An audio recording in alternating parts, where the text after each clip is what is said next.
And I think we're up and running now. I want to make sure this actually kicks over here. Over here. Are you up? Hey, we're there. Okay. We're live.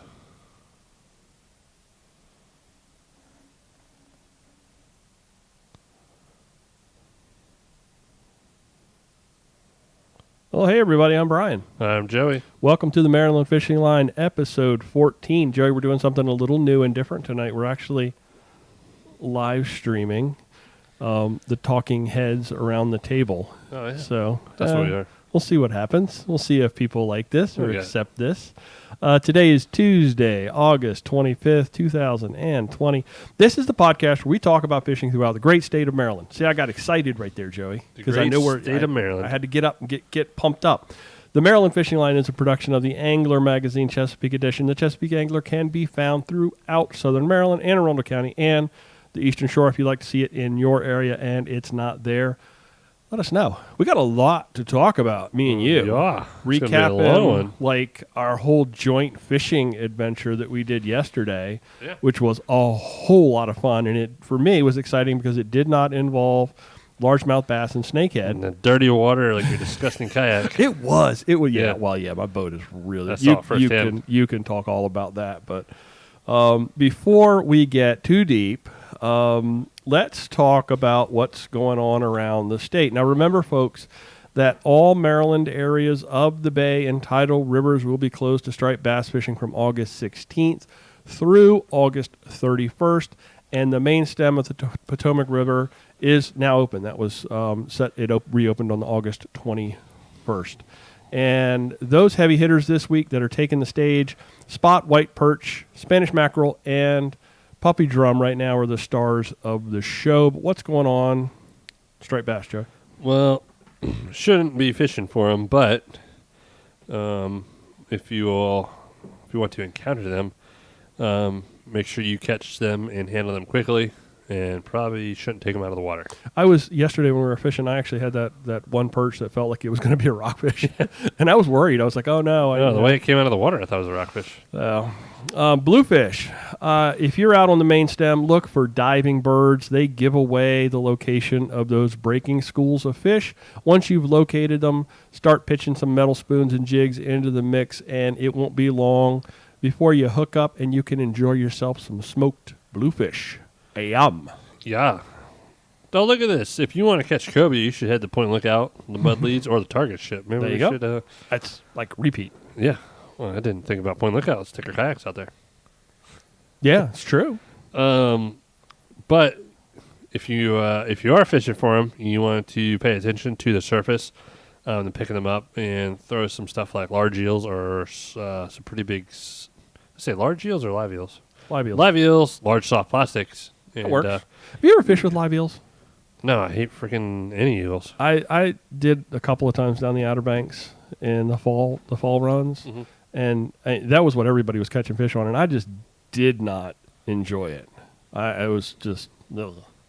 I don't know, and they twist all up, and they get all... Oh, I hate them. Yeah. Redfish and puppy drum, looking for those larger red drum under schools of breaking bluefish and Spanish mackerel. So find the birds, find the bluefish, find the mackerel. Underneath of them, if you're in the right place at the right time, you might find yourself some drum. Unfortunately, most of the puppy drum that folks are encountering right now are failing to meet the 18 to 27 inch slot limit, but there's still a whole lot of fun to catch on light tackle. So I feel like the larger red drum are above the 27, and the puppy drum that we're catching are below the 18 right now. Mm-hmm. How long should we expect those puppy drums to stick around? I'm hoping for like another month. At least September fishing is amazing on the Patuxent and outside the bay. The bay is great, but I feel like the drums, the little puppy drums grow so quick. So when was the last time? Topwater stuff on the stripers. When was the last time that you remember us having a run a puppy drum like this? Many? Never. Yeah, it's been weird. Yeah, it's been a whole lot of fun. Trust me. Mm-hmm. I have certainly enjoyed watching you catch fish, and then us, what we're going to talk about in a little bit, going out and getting on them ourselves. Times are changing. The kind of like the puppy drum, the speckled trout They are continuing to be a mainstay for the shallow water bite. If you're chucking some soft plastics and stuff like that, you kind of want to stick to the shallower areas, grass beds, points, and you really need some good moving water. And you can probably, if you mix some of that into the equation, you can find some. Got one yesterday. Yeah, that's the first one I've seen in a while too. That's the first one I've caught in a long time. The typical 4 to 5 inch soft plastics, something like paddle tail or whatnot, is the ticket to success. Now, just like the bluefish, the Spanish mackerel bite continues to be hot. You're going to find them in the main stem of the bay right alongside those breaking bluefish. If you wanted to try to troll up some Spanish mackerel, you got to go pretty doggone fast. And what is it we keep saying? If you think you're reeling fast enough, reel faster. Mm-hmm. Oh, the old white perch and spot. They are everywhere. Sometimes they can be bait for catfish. You can end up on a plate or put them in your crab pots like Brian. But they are a blast to catch. I think they get overlooked. Double hooked rigs with bloodworms or soft plastics and beetle spins and such will catch you all the perch. So I was, when we went fishing yesterday, I stopped by Little Piney Point Market. Oh, yes. And I just looked at the prices of bloodworms. Holy cow. $40 a half a dozen? No. It was 15 plus for a dozen. Yeah. 15. It was better than $1 a worm. I remember the days when it was like $5 for a dozen you can bloodworms. Substitute night crawlers instead. Hey, you're seeing some small croaker around. You said you caught one yesterday. I know. I'm looking for the picture to send to you. I caught the smallest croaker ever. So if you sure it wasn't a small puppy drum? No. I'm 100% sure. It was. Okay. So if you get into some of those small croaker, let them go. Get them back in the water, of course, as quickly as possible. We want those fish to come back next year and the year after and to be big 20-inch behemoths that, are fun to catch. I tell you, if croaker got much bigger than 20-inch. Look at that little fella. Oh, that's a spot, dude. That's not a spot. That's a spot. That's a spot? That's a spot. That's a spot, dude. That's not a spot. Show it to the camera. That's a spot. No, I don't want to be embarrassed. Spot. What's going on in the freshwater world, John? No, I'm looking up croaker. This is a croaker. That is not a croaker. That's not a croaker? No. That's not a croaker. Let me see it. It's a spot. It's live stream, folks. That thing was like that big. It was, that's actually. Anyway. You should have put that on a hook. Yeah, probably. The old bucket mouse morning and evening bite is best on topwater baits like a whopper plopper, buzzbait, chatterbait kind of stuff. They move to deep water during the day, and they hold really tight to structure. But if you can slow fish some plastics or jigs on the laydowns when the sun is high, you are going to be great. I'm actually kind of glad to be off the largies for a little while. You gotta change it. You got to change it up, dude. You are like a habit person, like you do, your bike ride. Well, that's you get used to that. I can't. That's do that. kind of what fishing's like. I mean, it's patterns and it's repetition and time on water, time on bike, time on water. Snakehead. Look for the snakehead in the shallow water areas early and late in the day. If you can find that heavy grass on a falling tide, that's a good place to target them as they exit that cover and they're still looking to feed. Yeah. Yeah, if you want something fun to catch and put on the plate, catfish are abundant everywhere where there is water. You can catch these on like clam snouts, chicken livers, fresh cut bait, and a variety of anything stinky. And it is a great slowdown alternative right now during the striped bass being closed. Yeah. So I'm hearing that crabs are slowing down a little bit. I did not have that experience last week. For me, they jumped up. Still looking at the biggest crabs being caught in 12 to 15 feet of water on oyster bars. And those shallower areas are going to have a abundance of smaller crabs. The middle and the lower bay are producing better than the upper bay right now. And I'm hearing a lot of people having a lot of success on razor clams beating up on the chicken necks. So maybe that's something you need to think about. I had a really good week last week with crabs. I had like 50 plus in the pot by the end of the week. I mean, and although I'll be honest, I fished the pots hard, and I was catching a dozen overnight. I need some crab pots. Yeah. Yeah, I got a pier. I need pots. Yeah, I don't know why you don't do that. Yeah, I don't know why. I'm lazy. Yeah. So, looking at the YouTube channel, we're very excited, everybody, to be doing this live now.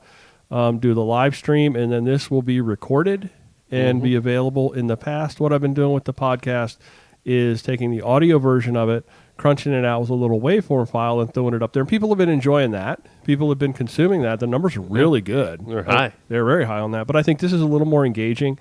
And we're going to get better at this and be able to actually show some stuff on the screen while we're doing the podcast. The audio version, just so everybody knows, the audio version is always going to be our priority. Yep. That is, we have faces for radio, and I certainly hope we don't scare anybody. I can't do that. You do not want me to smile at the camera right now. I don't know. I need teeth. And don't forget, we're getting ready to shut down the August giveaway that we're doing in association with the YouTube channel. There are multiple ways to enter a $25 Bass Pro Shops e-gift card. You can go to the that's my teeth catching up with me. You can go to the Facebook page for Chesapeake Angler and look for the tab on the left, or you can always just click the link that I put in the show notes or in the YouTube video description, however you're consuming this piece of content. Whichever way you're at it, you're going to be able to find a link in the text part. Stink in the link. The September issue of the... you tickle me under the table sometimes. With the magazine. That was like a mess. The September issue, as we talked about last week, has gone to the printer. Very excited to have filled up the brag board. If you would like to see your catch in print, you can send those photos to us at theanglerchesapeake@gmail.com. Make sure to include the name, a byline, and you have attached the highest resolution image that you have suitable for printing. That is that. Man, how long did you put out August issues? You know what? They go to the printer the middle of the month. But August, you've had them out. It feels like you just put them out like last week. Well, you slow trickle them. They don't all get out. But it's you got yours late for the shop. Oh yeah, for the paddle shop. I guess you brought the one here. Yeah, you always actually I got like one of the first. You are typically the very first delivery of a magazine, and you should be really excited this month because your mug's on the local cover. Oh yeah, holding up a beautiful. I'll sign copies and I'll sign your babies. Okay, so let's talk about yesterday. I got a little sunburn. Why don't you give us the rundown of? So Joey and I fished yesterday. I fished all day. After I dilly-dallied all morning. Well, you had stuff going on. I tried to cram all. Yeah, I was like, oh man, I'm making you run around. So we hit the water at 9:40 before 10 o'clock. Later. It was later than that. 10 o'clock. It was a little after 10. Well, I finished my physical therapy at 8. Came home. I think I left. Anyway, we got St. George around 10 something. So we had to go to. I went to Tackle Box. I got a new rod and reel. Tackle Box. I probably got their last. I got literally the last reel they'll have of that for a while. The rods were slim picking. That was a nice little setup you got. I love that. I'm not 100% sure the rod is adequate. Okay. But I paid nothing for it. Yeah. That's hard to beat. So I will say, I got I don't even remember the name of it now. It was like a $20 Shimano rod. It seemed great. Two-piece, I'd give it a shot. Two-piece. Two-piece. This is my first two-piece rod I've owned as an adult. Like for spinning and bait casting, everything I have is one piece. Well, yeah. I'm a huge St. Croix fanboy. They're so expensive, though, dude. Oh, my God. Like the Tidemaster I have is like 12 years old. Wow. And it still seems new. Oh, we talked about that before. So I will say, because I actually sold, I sold that guy that St. Croix rod in the store. Is that the guy? There was a guy that was there talking to you? Yeah, he's like, would you pay $150 for this? I'm like, yeah, I got like 2 of them in the truck right now, which I think they were both here. But I went over all the differences with them, like the quality and the guide wraps, everything you get in the blank is different quality. Yeah. So it's a nice rod. You got a Premier. So I thought you knew that guy. No, he just asked me because I guess I look like I look like I was doing. Yeah. Because I was looking at a couple St. Croix. Because we were in there. I thought you knew something. I mean, part of me buying it was because I have a Shimano. It was like $120 or $150 rod I bought last year. Okay. From Joe. He set it up for me, and I bought a $20 one, and I want to see what it's like in like 6 months from now. Because I will say, when you start looking at some of the little things between the rods, whether it's the like little details, you could tell a big difference. Oh yeah. Like it's real sloppy in a lot of the wraps and the details on the $20 rod. And doesn't mean it won't fish any worse or fish any better or worse. Because my other rod I finally retired was 12 years old and it cost me like $30. Yeah. I won't go on a huge rant about this, but it's a fishing podcast. But I like it. Yeah. It felt great. Like I put a Sahara like 1,000 reel on it. He like loaded it up with like 10-pound braid. Yeah, I was seriously like, it was about to spill out. It's awesome. Like he got all of it on there. He knows what he's doing. It's so nice when you actually get a rod spooled as opposed to like doing the whole like. I don't know how do you do it when you're at home. I do the crazy a pencil old. between my legs. And it's always the tension's never the same, and it always digs and buries itself. Actually, I could talk about my last fly reel I set up. It took my friend Dennis is very particular, but when I set my stuff up with him, is like as precise as you can get it. And he has. It took us over an hour to spool this thing. Oh. Like, we measured out 100 yards of Dacron, 100 yards of different backing. You know, we tied it in. We ended up winding everything on backwards on the reel, unwound it, rewound it, unwound it, like different ways. It is perfect. Well, why did you put it on backwards first? So was that by to design? measure how much line we could throw on it. Oh. So we took the actual fly line, put that on first, built it up, I see. and then wound up like 100, because some of the Dacron and stuff gets really expensive. So we ended up using like 200 yards of braid, like 30-pound spider wire braid, and then 150-pound or 150 yards of like Dacron, which is really nice backing. Right. And that way we knew exactly how much we were supposed to have, and then we took it all off, separated it, and then individually put it back on. See, that makes a lot of sense in that setting when you're putting two rods, two pieces together like that. And then you're getting all the, because depending on like fly line, if it's depending on the taper and everything, they're different thicknesses.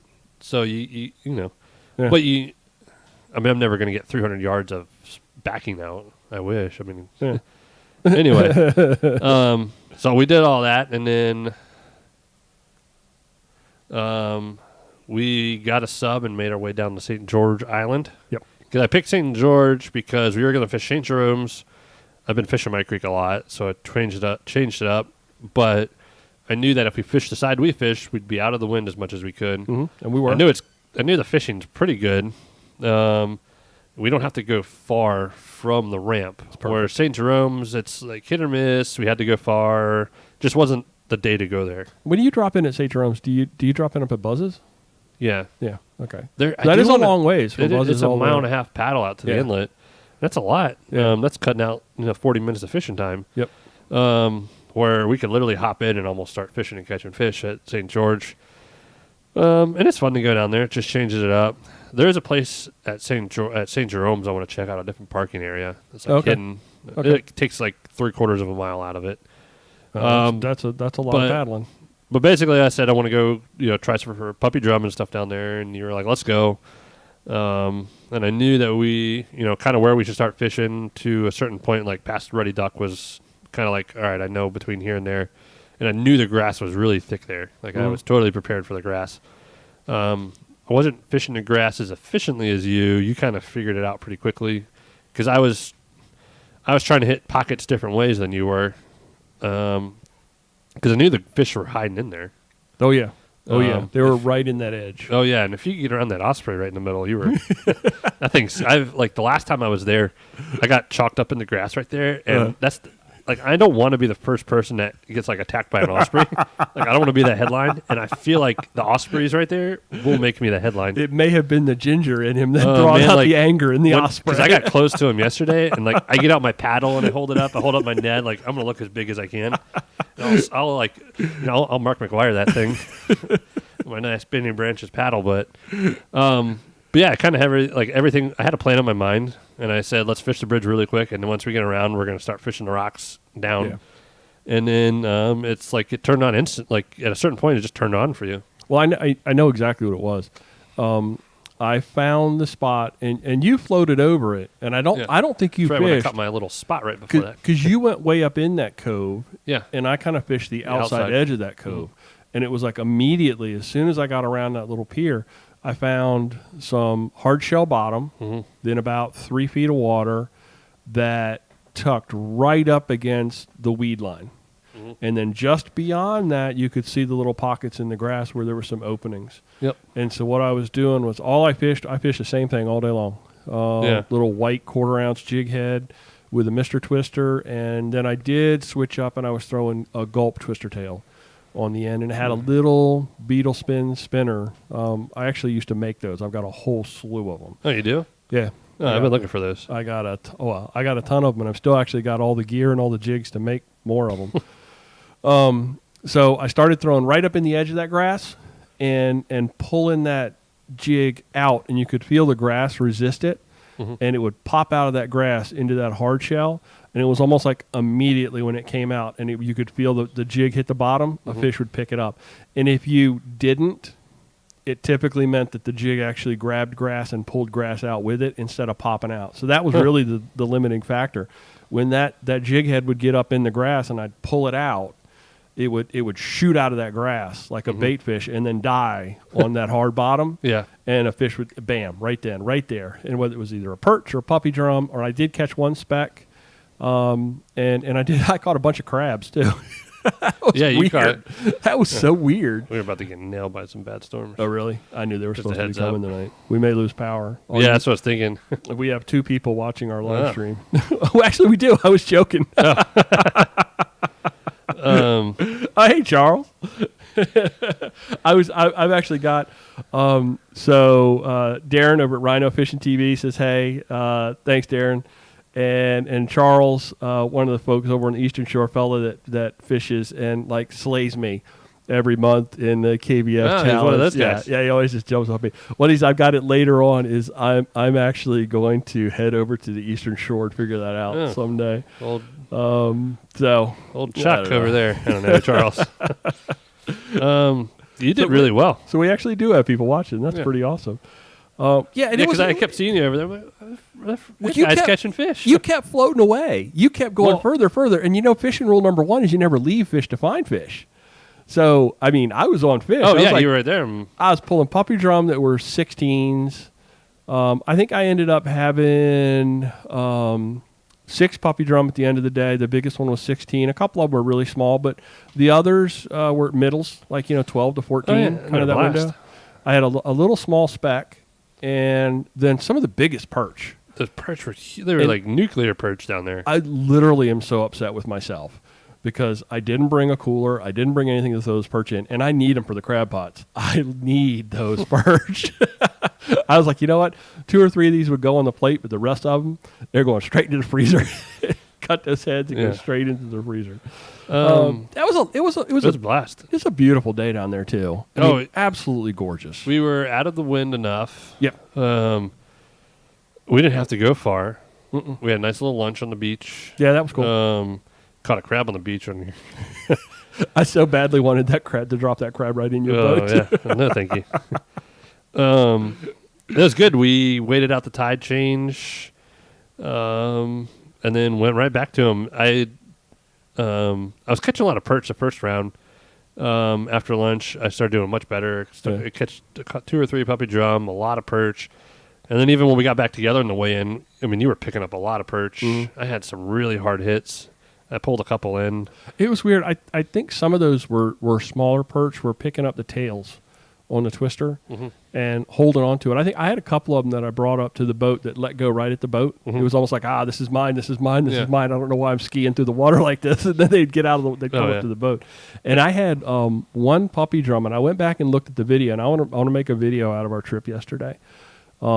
I had one puppy drum that was probably, it was a short. It was like 8, maybe 10 inches. And as that fish came up and surfaced next to the boat, I'm pretty sure it was either a big speck or a big bluefish came up and tried to take his tail off. Jeez. So, and I got it on video too. It's not clear enough that you can tell what kind of fish it was that was taking a swipe at him. But if I had to bet, I'd say it was a speck, a big speck too. And as we know today, we saw some pictures from the same place we were fishing yesterday of some really nice speck that came out of there. So I missed a really good puppy drum right at the boat on their way in while we were doing that drift. Yeah. But Oh well, we'll go back before the season's over. But I'm waiting to. I think I did tell you. So I'm waiting. I want the day where we have a good tide where I can go out to fish St. Jerome's. Yeah, where it's not ridiculous. what? And who knows? I mean, maybe I'll make my way out to the target ship. You can see the target ship from there, right? I had a pretty good understanding as to where we were. I mean, from St. Jerome's, you can. Okay. When you're at the inlet, it's kind of cool. Where I don't think if it's just really cool. The target ship's sitting, you almost feel like you get to it really quick, but you realize it's 8 miles away. It looks like it's a lot closer. It looks than closer. It is. It's an optical. I after we ate, so when the tide turned, we kind of beached the boats. Didn't really get out of the boats, or we did actually get out in the water a little bit. But that little no trespassing place, you're not supposed to get out and walk around, which we really didn't do. Walk around. I just ate my lunch. Yeah, I just ate my lunch. Yeah. Well, after we did that and we went back under the bridge and went out into the river, I mean, it was a little choppy. Oh yeah, well the wind was coming that way. The tide was ripping through. Yeah, it got a little rough. It was the good call to sit inside like that because we didn't have any. It was really a perfect day. That's why I love St. George. I mean, you can pick your your poison. Have you ever fished? So the direction we went was towards the river past the inlet. But have you ever fished the other side or gone the other direction? Or it seems like there's a lot of water down there. There's not enough. Yeah. The last time I fished the whole to the left, the whole other shoreline, the marshy area. I've been out to the riverside, because the Potomac's the other side of the bridge. I've only spent a little time out there. Yeah. I feel like there's too much good water on the left side to pass up. Yeah, it's pretty protected. Yeah, there's some really cool stuff hidden over on the left side that it's just even cool to explore. Even without not fishing. the island side, the other side. The island. So when you're leaving the ramp left. Okay. Yeah. Yep. Yeah. That's what we're talking about. Same thing. Oh, and it was just such a nice day, and we beat the storms. We had storms coming in. The wind picked up bad right when we right when we were coming out of the water. Yeah. It was so perfect. We fished from what? Probably about 6 hours. Yeah. We probably put in just after 10 and fished till almost 4. I wanted it. Yeah, my goal is to be out right at 4 to get Chipotle and home by 5. And then the tide turned around 1. Somewhere between 1 and 2. That last little bit went by really fast. Yeah, I was watching. Once we came back in and went down, and I kind of returned to that spot that I was doing well before, there was sort of a tire. It was in the water, kind of submerged, and you could see through it. And I was watching to see how fast the water was rising. And by the time we started to turn around and float back, that tire was almost submerged. So it turned quick. It turned real quick. But the fish definitely turned off for that window of time when it was slack. Yeah. There was just nothing going on. So, I did my normal out there. Say, quarter ounce, Mr. Twister. It's really hard to go wrong. We talked about expensive gear and stuff last time, but I try to get as much as I can from places like Tackle Box, and I bought a 25 pack of those really nice quarter ounce jig heads. The Mr. Twisters are $2 a pack. I'm you don't have to spend a lot of money. Hard to beat. And it does a trick, and that is what I'm fishing. Solid when I'm fishing light tackle, that's my go-to. It just works. Different color tails. I had a good night at Solomon's last Thursday. The creek is still doing well. Had some couple good bycatch striper at the mouth. My neighbor Steve went out with me, and we were fishing the mouth of the harbor, the left side where it's marshy and we have a sand flat. And he was fishing super ultralight stuff like that rod you're looking at. He caught almost a 20-inch redfish, multiple 18 to 20-inch striper. And he nailed a flounder. He was lighting them up. And he's just a grumpy old man in his canoe. And I hope he doesn't watch this. Oh, Steve, I'll tell him about it. I was yeah, we talked about you, old man. He was lighting them up. He fishes a lot. He has some ponds, and he's a great fisherman too. Yeah. But he went out the next night. They tell you he didn't take his trolling motor because he's 78. It's a lot of work for him. We took the cart down, but he went out with just a paddle and a rod Friday night. And right before he came in, when it was getting really dark, hooked a skate, and it pulled him all the way down the creek. He couldn't break the line. He didn't want to waste all his braid. So it drug him really far. So he fought it all the way. Yeah, he's I got as close as I could to cut it. And you had to paddle all the way back. They're the worst. Honestly, they're the worst. Some people, you catch them once and it's like, yay, that It's was fun fun. once. Yeah. And then the next time it's like, oh, this is kind of, I'm over this. Yeah. The third time it's like, no, Yeah. I saw a skate. Stay away. That was the night I told you. The guys were like, don't fish in our water. I'm like, it's not. Oh, where they said you're not allowed to fish? Yeah. Oh, what? All right, yeah, I'll be back later. Came back that. later. Creek's still doing good. I did take my dad to, it's actually called Lake Collusion or something. Yeah. We've always called it Fresh Creek. Down the I've Ranch fished Club. there since I was like this big. That's the one that's, By Seahorse. yeah, by Seahorse that you kind of. You drive, there's the road that splits it. Yeah. We did that early at sunrise on Sunday, and I guess to sum it up, it was just dead. Yeah. And that lake holds some really nice fish. What's the bottom like in that? Is there grass in there? No, there's no grass. It's the typical like lake down here. It's kind of muddy.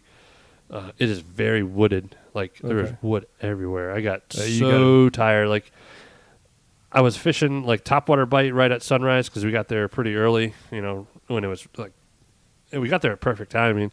Nothing on topwater. I threw the fly rod a little bit, nothing, and then threw on a little mini straight king spinnerbait. Every other cast I was catching something tree. I was like, this sucks. Went wacky worm first cast.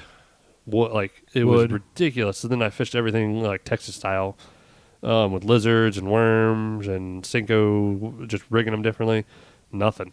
So that I'll typically throw a Cinco Texas weightless, and because they got enough oomph to get them down, and you got to get those fish hold so tight to that structure when all they got is wood. Yeah. And that time of the day, so now I would have fished early with the top water, and then if there's no bites, immediately before the morning bite turned off, switch to the plastics and tried to get those things because they'll be a little further out from that structure. They'll open up their range a little bit, and they may not be into the top water bite, but they're going to actually be available for a little bit looser further casting. Yeah. But then once that sun comes up, you got to get those baits where they almost want to fall underneath that lay down. I just got tired. I was like, this. I even was telling my dad, I was like, this sucks. Like I haven't been fishing a lot of freshwater, let alone a little like pond, like creek pond or like pond. I was like, I'm going into a spot, I'm setting myself up for a drift and this and that, and like I'm not moving at all. Yeah. I was like, I got a nice propel boat, but I'm like setting myself up like I'm going to fish a drift on a creek around a point or something, and it's just like you're just used to that moving water. Yeah, even if it's subtle, like saltwater moving water, you're just used to that, and it's hard to kind of break that. It was hard. Mentality. Yeah, it was hard for a while, and I finally got it. And then it just was like, all right, I was having all my family over anyway. I did a nice shrimp boil, which was my second attempt, and it was awesome. Thanks to the Zatarain's shrimp crab boil in a bag. I had some of those leftover shrimp tonight. They were good. You should have had them when they were fresh. Wow. If they were 2 days old and that good, I can't imagine what they were like when they were fresh out to cook. I'm gonna do crawfish. You're sitting there looking into your kitchen going, I can go cook some stuff. I want to go cook some. Well, I went to Captain Smith's because I wanted like a pound of crawfish. You got about like 5 pounds of it. Oh, You like crawfish? I love crawfish. Suck them heads. We should do a boil here soon with some friends. Oh, yeah. Because I want to have some crawfish, but I didn't need 5 pounds of it. Well, I'll split it with you. Yeah. Absolutely. I can steam it in my crab steamer outside. Oh, yeah? I cooked the whole 5 pounds. Oh, yeah, let me get a bag and we'll split it. Yeah, and I'll cook the whole 5 pounds and we just split it up. Oh, that's it, because I'll cook some. I finally got a setup. It's actually still set Dude, up literally, on the I deck. have a steamer pot that I cook a whole entire bushel of crabs in. Oh, I got a little steamer pot. Yeah. I hooked you one. I just cook them and I go. Yeah, I mean, I actually fished 3 or 4 times since the last episode. Yeah. I'm trying to get my time on the water. Yeah, I'm going to try to venture out this week, some different water, and see what I can do. Cool. I just rambled on for a while, but You're talking about going out Thursday. I might want to go out with you Thursday if you go out. yeah, I might fish the creek. I might actually fish under the bridge, the St. Mary's side, and some of the creek mouths over there. So if you fish the St. Mary's side under the bridge, do you still drop in at Solomon's and paddle across? Oh yeah, I'd fish. I'd drop the ramp. Okay. You just straight across. It's Yeah. easy. Yeah. I did. This is my last 5 minutes. Not even. I have a lot to. Man, I text you guys. So my stupid little LED light died the other night when I was out. And it was the first night. There was a lot of boat traffic on a Thursday night. I'm like, this sucks. And I was like, what can I do? And it's like I didn't think about it. I didn't have batteries, but I didn't think about checking it. I just haven't used it that. I do fish a lot at night. I don't realize that. Yeah, I've been you using do. the light. You do. You fish more at night than a lot of people I know. It's the best fish. Right when it gets dark. So I did a heavy amount of education on the YouTubes and the internet on a more stable power system, and Yak. I'm basically going to put a whole I am decking out my boat for safety reasons. Yep. Yak Power makes some awesome stuff for the kayak fishermen on this. So what's your plan? What's your plan? My plan is I'm going to be a fanboy with Yak Power, but getting a 12-hour Dakota lithium or the 10 however they 10 amp hour. 10 amp hour. Yep. Dakota lithium battery. That's what I've got. You'll love it. You'll absolutely love it. God, lead acid sucks. What's his name? Mr. KBF approved it too. I was like, oh Chad Hoover. That guy runs like 3 of them in his kayak or something ridiculous. He's got a thing, I'm sure, with Dakota. So yeah, but they are legit. They are sponsored, legit. but they are legit. So I'm gonna run that, and I have the whole I actually have a battery box on my boat, which is nice. So I don't have to do half the work. But although Dakota lithium makes a really nice battery box where you don't have to run. I'm running a whole it's the 5-port. I'm gonna call it the switcher box. I don't know what it's called from Yak Power. So I'll run a line with a fuse to that, and then that will give me 5 different options, and I'll have actually the round control switch on my panel on the side of my kayak, so I can rig up whatever I want. And Yak Power has everything that is so easy to set up. Their navigational lights are, I don't need to fully access to drill them in. They're the way they have it so figured out. Your boat is out. Well, no, but it's also legit. Every time I want to do something to my boat, it's oh God, it's a struggle. I can get it done. And you're it took me 5 minutes. It's just this hatch, this do Native's this. got it rolling. You got it. But have you seen the way the Yak Power stuff works? No, I'm not that familiar with it. So I'm going to run navigationals up front, and they have this strip, and there is a piece where you drill. I'm thinking this right. You do drill a hole, but then you pop in this panel, and the light itself almost has like one of the jacks that you have over there that pops into there. Yeah. There's a little piece of double stick that is super tough that holds the other side, but it just it's all plug and play. You're not really. Yeah, you're not binding the back part of that. It's so easy, but it's so strong. You don't have to figure out how to do bullets and back stuff. Correct. Yeah. Because you're just dropping in a plug. Exactly. And it's actually that's so clean. My access is so easy with my boat. The wires will be so easy to route right up there with my control panel. And then they have these they're called button lights. Mm-hmm. Holy cow! Have you seen those? Mm-mm. They're like the size of your thumbnail. And I'm gonna mount probably 2 in the front and 2 in my tank well, and you would never believe how bright these things are. Cool. And they get sold in 2s, and those 2 will mount into one switch, so I can run those as separate buttons. And then when I can actually buy a low rance, I'll just plug that literally into that. Yeah, that's done. So just get me lights. I'm gonna run red lights in the boat. So I was gonna ask you what color you're. There's a lot of people that run the bright blue, and red's good for night vision now. Yeah, red's good for night vision. Yeah. And the navigationals, and the best part of it is I can run. They have a system very similar to the Yak Attack poles you guys have. Yeah. But I'll run power to that. Okay. So that'll always run off my battery.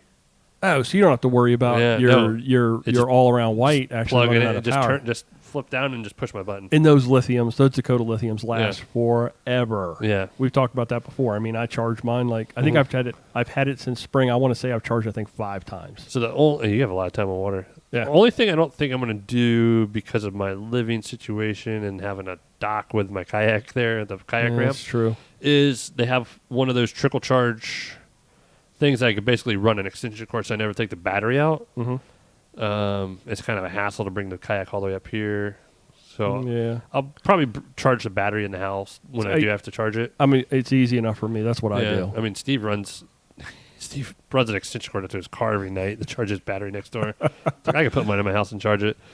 But that's it. The Yak Power stuff is so figured out, it's ridiculous. I'm excited to actually see it once you get all that done. Oh, yeah. And they sell it in kits. They make it easy. The install, I'm pretty mechanically savvy. You're whatever. a mechanic, dude. Yeah. So I don't know. It sounds like fun, and I know Jess will feel a lot better about me being on tonight. Anyway, I'll feel better. I worry that about was more you than out 5 there minutes, but I think there's a lot of stuff all over the internet, and I've come to the conclusion that Kayak Power has it figured out. Yeah. As far as that goes. Yeah. And they just make it easy to. They even have like a Bluetooth switch now, so you can control it with your phone or a little battery or like a little thing around your I'll neck. say it again. I mean, combine that with the ease and accessibility of that native. Yeah. I mean, legit. That boat. I was out there when we went fishing yesterday. I was waiting for you outside. Mhm. I was just walking around your boat, looking at all the little features and Dirty little boat. nuggets. Well, it ain't as dirty as mine. I did get new wheels for my boondocks. This is turning like the kayak fishing episode. That's okay. Man, the rubber. I started getting really tired of the tubed tires on the boondocks, and I'm kind of not really 100% sold on the boondocks. I want to get something else next year that's more centrally located. And you want a whole different system. Yeah, I'm not sold on the boondocks either. But Boondocks sent me groovy wheels, and it was funny because Thursday night or Friday night, it's actually Saturday night when I pulled it to go out Sunday morning to load up into my truck. As soon as I got it on the dock, one of the tires went flat. I'm like, son of a nutcracker. And luckily, Friday I got my groovy wheels, the plastic rubber coated with no tubes. So I walked down there and switched it out. Now, Because those things suck to pull when they're flat. I'm wondering if I need to get some of those because they're bigger. You just take mine off and try them one time. Yeah, I need to do that. You should take mine home tonight. I need to do that. Not tonight. I need to move my boat down in the water. No, that's I do want to try that because It's a huge difference, I think. there's some places where I'm pulling my boat 100 yards Yeah. to get to water. It and pulled smooth, bigger wheel. It's I was having a real hard time, and I realized that I had lost. So like on the boondocks where it comes down, and you have the bend, and then you have the pin, and then the tire, and then a pin. I had lost the inside pin. yeah, you're telling me that. So the just tire makes had pushed out, and it was actually binding up on the turn. And I was literally just fighting that boat and dragging it down through the mud and not even realize that the wheels. And I don't know how long it had been that way because it had been that. Now, luckily, I have a garage full of various odds and ends. Yeah. It took me about 5 minutes to find a replacement pin that exactly worked for exactly what I needed it to do. So it's. I don't know. I do like them because it was night and day in the water too, pulling those out without fighting the floating rubber. Yeah. Or the floating tube. Yeah. I did almost destroy myself. Did you hear me yelling about the boat ramp being slippery? Oh, yeah. And I have the whole, as a physical therapy for my knee an hour or two before that. I thought my whole knee was going out. I should have hung around over there. I should have hung around over there and helped you. I didn't even think about that. I didn't think about it either. Yeah. I just kind of slid my way in and just pulled it off when the people were watching. Like, That's what I meant to do. Yeah, I got nice, it. smooth entrance. Meanwhile, there goes my kayak flying out into the water. I'm like, oh, I better catch that. Anyway. I tried so hard the other day to push your boat off the beach without you watching. Oh, yeah, you did. I was taking a leak. I talked forever. That's okay. So my August KBF tourney closed out, and I ended up finishing 4th. I'm kind of happy with that. I'm the first place Westie. Everybody else is the Eastern Shore boys. Charles was here a little bit ago watching the live stream. Those guys, they just slay it over on the Eastern Shore with these big fish. Yeah, I even have been hopping on there lately. I need to figure that out. One of these days, I am coming to the Eastern Shore, and I want to see what the fuss is all about over there with those little mill ponds. Because it looks like tiny water. It's the same 5 fish. Well, it could actually be, but that's fine, But they got to figure it out. I had a really great crab catch last week. I think I was pushing a bushel towards the end of the week. So I fish the pots every day, and I can catch a dozen overnight if I fish them active with good clean bait. And one of the things I think a lot of people forget that drop a couple of pots off their pier is this time of the year they get really mucky with the buildup. You have got to take the hose to all the nooks and crannies and corners, and especially the entrances. Crabs will not go into a dirty pot. They just won't do it. So I will literally spend as much time washing the pot off with the hose and cleaning it up before I rebait it and drop it back in the water. And I think that makes all the difference. It makes all the difference in the world. So, I mean, I don't have much else to talk about. Your wrap up with our day yesterday pretty much summed it all up. So I really like a 2-hour Joey episode. that was so much. Well, last one I talked all about first aid kits forever. That's fine. I got my second wind going into this one. That's cool. I'm out of that food coma. The sliders hit me. I don't know. I was happy with that fourth place. I'm not too concerned about it. I did go ahead and register for September. I have no idea. I was getting ready to ask, are you? Yeah. You're not going to take the month off? No, because I'll be fishing for largies anyway, and man, that would suck. If you take a month off, that would be the month that you like pull out like 22 inches, 100,000 inches of fish. I was thinking, I was tempted last time to sign up, and it's the redfish one's regional. Yeah. I'd be like, man, I really like to hunt them down anyway, but that'd focus me more. It but would. If I could line up like multiple 16, 18s, wouldn't be horrible. The numbers on the redfish side of KBF aren't like the bass fishing numbers, are like the amount of people signing up and everything. Yeah. I just thought it'd be fun for some prizes. Yeah. Give me a beer koozie. There's money. There's money. Oh yeah, that's right. There's money. Man, I was watching the kayak or the Hobie series out in the California Delta, right? And the money behind that one and the qualifications that people could do. I mean, that's like a 2-day tournament, but man, there's some money in kayak fishing. Hey, did you ever watch that Christine Fisher video when she was up on? I keep calling her Carrie Fisher. I think you did. I do. I still call her Carrie. Yeah. I watched her recap. You watched the Susquehanna trip? How did she say it? Everyone gave her crap for how she said it. I don't know how she said it, but it was so wrong. Gave her crap. I did the same thing, too. As soon as she said it, I started screaming at the... I was like, no. No. I think everyone did. Susquehanna, I think, is what she said. I don't know. It was weird how she said Susquehanna or something? Susquehanna. Or it was very weird. Yeah, it wasn't very Marylandish. It was like, oh my God. Stop it. Just stop saying Susquehanna, please. You're driving me crazy. She is a good fisher, though. But man, she laid into those fish. That was ridiculous. I would love to be that talented. Yeah. To be able to go somewhere and look at some satellite imagery, get one day to pre-fish, and then be able to just go into a place and just slay it like that. I'm sure it doesn't happen like that all the time. But man, even to just do it once. I couldn't even catch one fish in the lake that I fished since I was like 5 with my dad. I'm looking forward to hydrilla going away too. That has just baffled me. It always has. We talked about this last week, and I just can't seem to figure it out. Listen to last week if you're interested in that. We talked a lot about hydrilla. Yeah. Hey, let's do this or that. You want to do this or that? Yeah, I did read these ones this time. Okie dokie. This or that. Now, and we're still getting a lot of new people coming into the podcast. Our numbers are really good. I'm They're not sure getting if up there. You've noticed that. You're getting like, I think a couple of weeks ago, we pushed 300 views on the episode. YouTube. Yeah. Not like our other podcast. Yeah, but we're closing in. But we're getting close. So we do this little section, and we added this a few weeks ago here on this podcast, but we've been doing it for close to 2 years now. On the other one, yeah. On the other one. And it's this or that. We take two things, juxtapose them against each other, and then make a choice. Sometimes they're serious. Sometimes they're silly. Sometimes it's like 4 hours of conversation about it. Sometimes it's the biggest part of the show. Yeah. So first item on this or that, Joey, I'm going to toss it over to you first. A one-piece rod or a two-piece rod? Ooh, I didn't feel a difference yesterday. No? No, like I said, it just felt weird. I was like, in my adult life, this is my first two-piece rod.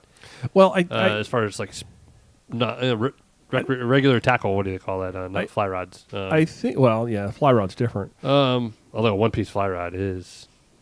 Man, try to travel with that thing. Well, yeah, that's what I was getting ready to say. Try to go fishing with it, though. I do have a rod situation with my truck, so two-piece rods would be great. I saw that yesterday. You know how hard it is with a pickup truck? Yeah, trust me. Dude, I know. I got the Super Crew cab, and it's still not like... There's not enough room. So I do have ski racks from Yakima that are almost identical to their fishing rod racks. They're going to go under my bed carrier. Right. We talked about that. Yeah. And I just the guy is supposed to bring them this week, and I've been sorting them out. That'll work. That'll work. So are you still contemplating one piece versus two piece? I like one piece. I like one piece too. But I agree. I don't think it makes as big a difference in a spinning rod because you're not. I mean, with the bait casting rod, you're typically feeling baits that you want to feel very subtle strikes coming from the largemouth world. Yeah. And you want to be able to have that skeleton back so you can actually have your finger on the blank so you can actually feel those taps. You can feel those little pickups. But spinning rods, if you're throwing like a spinner bait or like we were throwing yesterday, those Mr. Twisters, and you're yanking them through grass, I don't think that subtle feel is necessarily going to be as important. But I do tend to gravitate towards one-piece rods in general just simply because it's just kind of a thing. I don't know. I hate it because inevitably what will happen to me is I'll be throwing a 2-piece and it'll come loose. And then all of a sudden you're left with nothing but the butt in your hand, and then and then you're trying to reel in like the front end of the piece. It's happened before. So I think I would go 1 piece as well. Second item: would you rather have unlimited pizza for life or unlimited hot dogs for life? I'd go unlimited hot dogs. Yeah, I love hot dogs. Now, I wanted to clarify. I'm talking like legit, like hot dog stand hot dogs. Oh, too. yeah. Not like, here's a free 8-pack of Ballpark. It's like Ballparks are good. Well, their ballparks are good, but like to go to someplace because we've talked about this on the other part. My favorite hot dog, hands down, Chicago style, and they are such a pain to make. Mm-hmm. So when you can find a legit hot dog stand, and I found one in Florida one time, I swear I think I ate hot dogs there 2 a time for like 4 days straight of like 2 meals. It was like they're so good, and like once you find that, so if somebody would actually make legit like real hot dogs and bring them, I would be all over that. So and pizza's pizza. Pizza's pizza. Pizza's good, but... So what else you got to talk about tonight, Joey? I see you put something else on. I put that on there because I made the page, and we'll find a good way to kick it off, but the SOMD Yak Anglers. Is that how it actually is on the page? SOMD Yak Anglers? Yep. You made a page and a group, right? Yeah. So I Cool. figured the group's for discussion, and the page is for posting stuff. I think the end goal would be doing a fun little thing, tournaments or whatnots. Okay. I don't know. I think it's a hub. There used to be a big thing down, well, not here, but were you ever on Tidalfish? Yeah. Oh, yeah. I know. There's a huge... I used to know Brandon White? Yeah. He lives in like California. He rides more bikes than he does fishing now. Yeah. Mr. Easton, man. Yep. He's a good guy. He's a good guy. I learned a lot from when I was younger. Yeah, he's a good guy. So that kind of was a way to group a lot of kayak anglers, and I think that's gone away. I think we can teach the Hobie guys how to play nice if we all get together. Stop it. You're going to piss Jerry off again. Yeah. We need to take Jerry over to... Jerry's probably watching now. We need to take Jerry over to St. George next week. Yeah. We're doing that again. We're doing that same do on Monday again next week. Yeah, we'll do that same do. I got physical again. therapy in the morning. Yeah, we'll just do the same program. Worked out. So got plans for that. I didn't before. One of the things I lost track of. Wanted to get it established. Yeah. So we'll just keep moving forward with that. We'll probably make a website because there's some people not on Facebook. I mean, it's just a great way for local, people that are local to us to kind of get together and interact with each other. And I kind of feel like fishermen have this weird, like, as anglers, the sharing of information is always a little weird. And Max needs his food. Oh, look at him. He's smiling over here. He just immediately started wagging his tail. Max's medicine time. He knew what's coming. It's so hard for people to share information openly in open spaces. So having something that you can kind of get to know people, because I think once you get to know people, it's really easy to share information. Yeah. Me, we talked about this a few weeks ago. Yeah. I get accused of the spot burn all the time. I have no problem sharing information with just about anybody that is interested to know. Mm-hmm. So you want to know where I caught a fish that I did on a YouTube video? Ask me, I'll tell you. Yeah. I won't. If somebody now, I will be respectful of, like, somebody takes me to a spot or shows me a spot that's not necessarily something that is well known. I would be a little bit more. I don't know. I would control that a little bit more. But like when I go over to Seven Ponds. Mm-hmm. You want to know if it's Seven Ponds, all you got to do is look at the video. You can tell it's Seven Ponds. Yeah. It's a pretty distinctive place. Mm-hmm. So having like a hub like that, I think it's a great idea. And we were talking about it yesterday, and you had a great idea. Mm-hmm. So, and like I said before, I got it on my mind, just like I was saying, if I like the pictures last week on the bike podcast, if I don't do it right away, I'll start working on regular work, and it's gone. So I was sitting upstairs. I was like, I'll make the page in the group because I don't want to limit it to the page. And I want to keep the group. I know some groups get out of control lately. So we'll figure it out and make it efficient. And I think it'd just be a good hub. You want me to put links in the show notes and the show description? You ready for that? Yeah. Well, you wouldn't put it there. We'll put it there, and it'll grow. I don't think people expecting magic the first thing is out, but I think as fall comes around, St. Mary's Lake opens back up. I think it'd be, there's different places to do get-togethers. When is that supposed to open back up?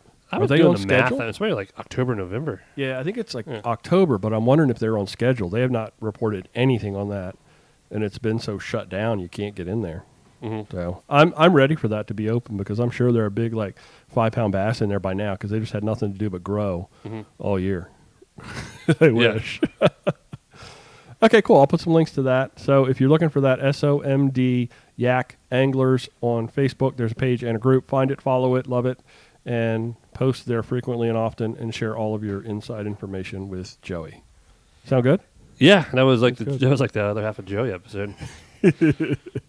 You got anything else before we shut it down? Nah, just cut me off now. Okay. Thanks, everybody, for listening to this episode of the Maryland Fishing Line. We appreciate you taking the time to watch us on the live stream. Hopefully that worked out well. You know, we didn't do a whole lot of interacting with the chat stuff that was going on. That's hard to do. I got a lot of tech in front of me. I got computers. I got podcaster recording things. I got all kinds of stuff going on. And so it's hard to interact with the chat window. So apologies for that if you're chatting and we didn't respond. If you're looking for us, folks, and you want to connect, Facebook.com/Angler Magazine Chesapeake, on Instagram at Chesapeake Angler, and you can find me at BN Range. Joey, how can they find you? At Joey Sikorsky 24 and at Pack. I'd never talk about. You got boats. I got a lot of nothing fishing related, but I got 20-something kayaks for stock. Now, don't you? Well, no, wait a minute. Last week you had boats come in, right? Or you found out from Nate? No, I found out I'm getting boats, but I think the Slayer 10 is already sold after today. Okay. So I have a Slayer Max. You have a Slayer Max, and you'll have two Bonafides. Two Bonafides, SS 107 and an RS 127. Okay. Which I think my friend Tony is interested in one of the. I don't know. They're the kind of things will probably be spoken for before they even show up. Yeah. Well, if you hear it here first. If you're looking for a boat, get a hold of Joey, Pack Paddles, Patuxent Adventure Center. He's got boats for you. Folks, if you're looking for us on YouTube, youtube.com/Chesapeake Angler. I apologize in advance. It's been I realized it's been like 3 weeks since I dropped a video. Just been busy with the fishing in August. Yeah. August is really tough. I've got one in the works that I just need to do the scripting for and do the voiceover work, and I'll have that out. And then, like I said, I'm going to release that video from our adventures down on St. George Island yesterday with the puppy drum. And, of course, you can read the e-magazine online at ChesapeakeAngler.com. Once again, thanks for listening. Thanks for watching. And we'll talk to you again next week. Love you, bye. Love you, bye. Forgot about the love you, bye. I gotta remember what order to shut things